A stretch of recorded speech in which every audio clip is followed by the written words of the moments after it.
Have I told you about that time when I wasted 8,000 Danish crowns, like it's approximately 1,100 euros, on a movement retreat that I never went to? So a movement retreat happened to take place in Colombia. I live in Denmark, and I had been looking towards it for quite some months actually, but hadn't dared to make any decisions upon it or just to like consider it and start planning.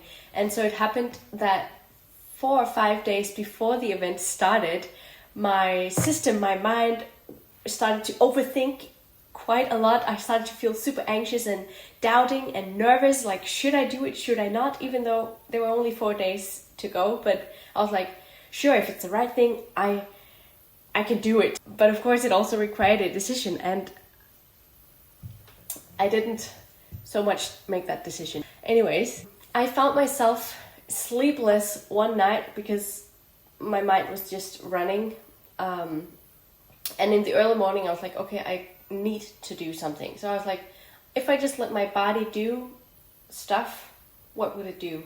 And my body chose to click pay for that retreat.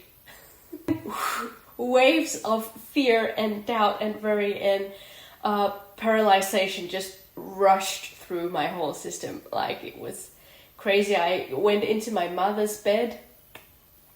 I was 23 years old at that time. I went into my mother's bed and lay next to her and said like, fuck, I just did this and I don't know what to do. I was like a little child again. I remember all kinds of fears, like fear of missing out on something, fear of not being good enough if I couldn't prove that I could do it, fear of dying on the way. What if the airplane would crash? So what do Liva do?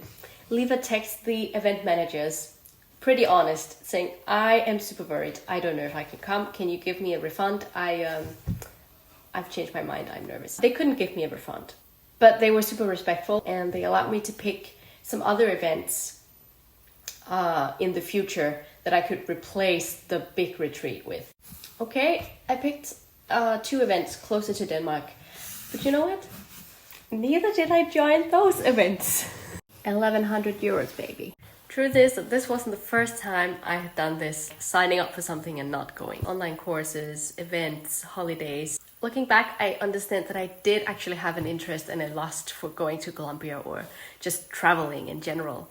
But thinking I would be able to do it like first solo trip in just 4 days was maybe a little too wild.